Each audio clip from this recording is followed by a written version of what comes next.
Welcome in to the Spence and Serg Show, and we are back, and it is episode 2. The college football playoff is completely set. And we have so much to break down. We're going to talk about Notre Dame. We're going to talk about those Irish tears. We're going to talk about it all, Notre Dame. I'm here with Serg, the main man, Coach Serg. How are you?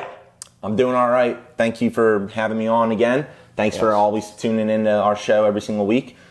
Right now, we're in pretty much a unprecedented scenario, right? Would you say?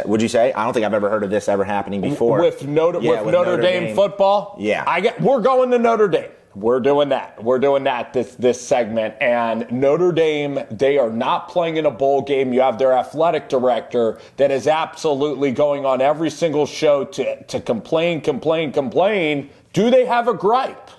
I mean, in a way, they kind of do with the whole power struggle thing. Like, I get it. They're a big brand. They, do you remember the comment that he made the other day? He said, like, when we go play basketball, like, I don't know why he's mentioning basketball when it comes to football, but he goes, when we go to play basketball game or whatever against an ACC teams are selling out, like 20%? And then he said, when Notre Dame plays an ACC team, they're selling out 90%. I mean, I don't even think that that's just Notre Dame particularly. I think it's just trashing basketball. That's what I mean. But I don't even mean Notre Dame. I think that that's him biased by his own team, because just any ranked team versus any ranked team, it doesn't matter what conference you're in, it's going to have ratings. It's going to get people to come show up to the game. And anybody that's a diehard fan of like colleges, that's why I love college, and that's why we do this show primarily with college, because it's not just like the run-of-the-mill fan that's just walking down the street tuning into a game. Like, you have alumni, you got boosters, you got families built into these teams. Like, right now, I'm a Texas homer. My fiance is a Notre Dame fan, and I'm not even kidding you. I'm going to get salad or like getting something out of the fridge, and she goes like, "You sure you're not going to get left out again? Like, you're not going to leave that ingredient again?" And I'm like, "Who are you to talk crap to me?" Left out about Texas? Yeah, she's still mocking you about Texas being left out? Yeah, but then fiance? But she's been giving me that like the whole week going into like this whole college football committee, because the writing was on the wall. 9-3 for Texas. Like, sure, it was a long shot. I believe that the precedent was set with the FSU thing. I'm not here to judge. I mean, for God's sake, we can get into the playoff picture later, but it doesn't make sense how they classify these teams. But then you have Notre Dame, like, you play a tough game early in the season, the Aggies, you lose, honestly, holding on the last play, but you lose. And then Tyler Buckner, too. Yeah. And like a missed field goal opportunity. Mm-hmm. And then Miami, they lost to Miami. And the head-to-head, the more I thought about it, Notre Dame played really good football, but Miami, they ended the year, they beat Pittsburgh also.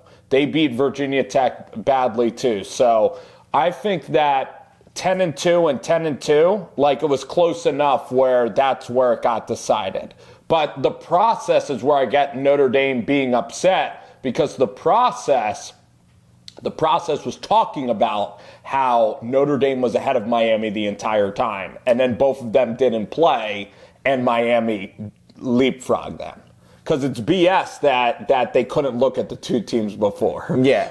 But would you have Notre Dame over Miami, or do you think it's a tough call? I mean, if it's over Miami, I honestly probably wouldn't have either one of those two teams in the playoff. Granted, either one of those teams could strike fire, but like their body of work, Notre Dame didn't beat anybody good on their schedule pretty much. No. Like the two best teams that they played lost to, and then you look at Miami, and Miami didn't beat anybody good in their playoff. It is unfortunate for Notre Dame.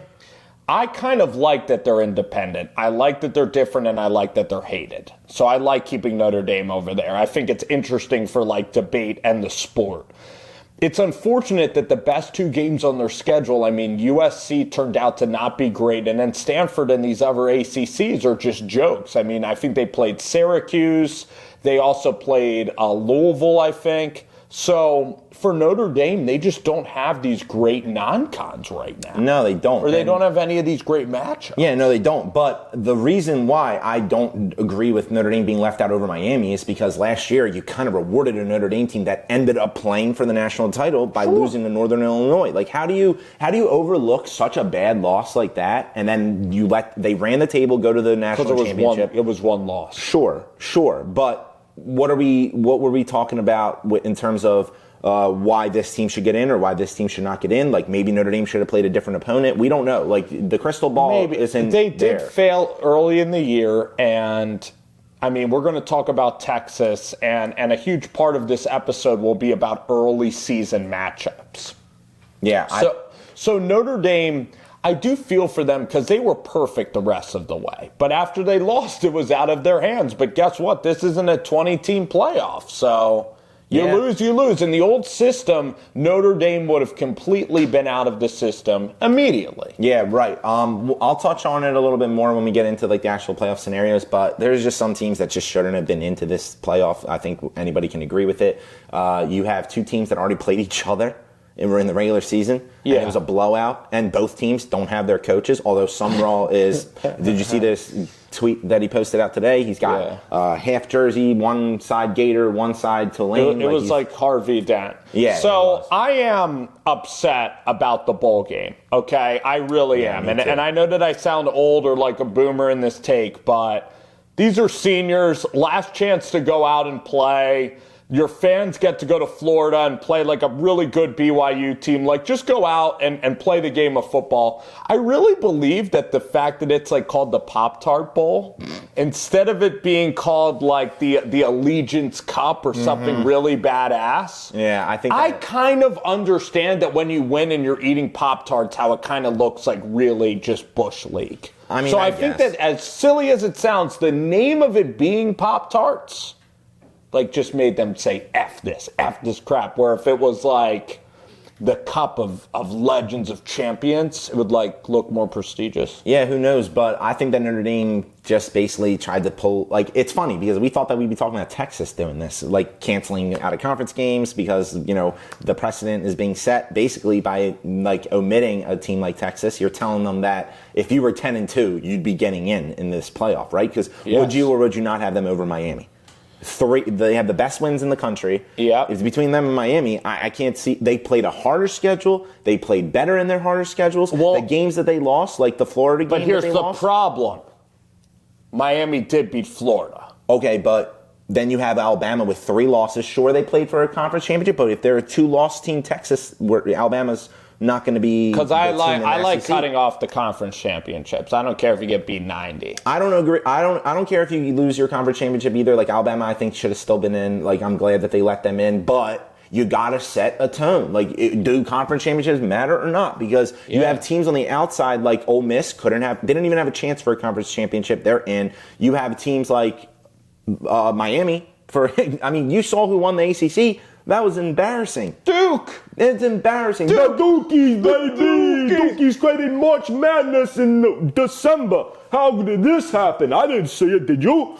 Like, unreal. Yeah. I couldn't believe it. Virginia was a fraud. They had 5 losses, and that's so embarrassing if you're Virginia. You have a great chance to win your first conference championship. Right, but like Mario Cristobal. You can't beat Manny Diaz. No, you can't. And the shame of some of these coaches, like, how do you have no shame? Mario Cristobal sitting out there making it a race between him and Notre Dame. Like, did you see what the ACC network did that whole week? The ACC network, knowing that it's not their conference champion, like, at least boast for your conference champion. This conference championship does not even matter anymore. Duke wins. You don't even give them any screen time, but you replay. You're playing a game in every state. The ACC network's based in like California. Is it based in Texas? Right. I mean, the ACC's a freaking joke. Come on, yeah. So you have Stanford, you have Cal. That's why I don't want Notre Dame joining that. There's a serious chance Notre Dame joins the Big Ten. I just think it's kind of pathetic. You lost 2 games. Like, go out there and play in the bowl game and be above this stuff. And guess what? There's going to be a lot of teams that get eliminated in the first round of the playoffs. Yeah, and Notre Dame. So seriously, have some pride in yourself and in your program and in your players and say F the world and F college football. Right. Honestly, like, they should have just played their bowl game, but I understand it from an administration perspective. Like, they have a big brand and they don't want them to get extra views, but also, like, Notre Dame. Come on. No, I Guess agree. what channel the playoffs is on? Yeah, ESPN, Disney. Walt Disney. Right here. That's why I'm wearing the Disney stuff also.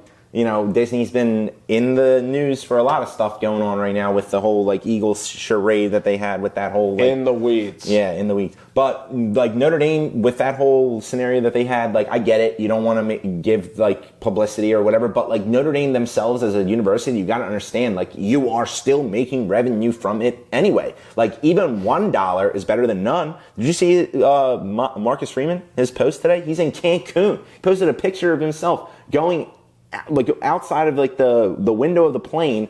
Peace out, guys. I'm joining LeBron in Cancun. Like this is ridiculous. Doesn't care. No, and they're not developing their players anyway. No, they're not. I hope they get run next year, maybe. I mean, they got a good recruiting class, so like it is what it is. But I don't know. I can't imagine as a player to stand for that. Like I can't be a guy that's committed. Let's say I'm a 5-star, right? Yeah. And I'm going. I would have been going to this bowl game to visit. And practicing. I think the freshmen can practice. Can they practice? I don't think they can play. No. But I think that they can practice. Yeah, they can. I mean, they're very lenient about like a lot of the things that these guys can do. 15 days of practice. So that's Notre Dame. I think we both agree like that, just for the fans and everybody. Like bowl games can still be really awesome. And I want bowl games to matter. I'm still going to watch them and analyze them. And it's kind of like an F the haters move because I'm tired of people quitting on these bowl games. Yeah, I am too. Like I really thought that it would have been Texas in this situation, given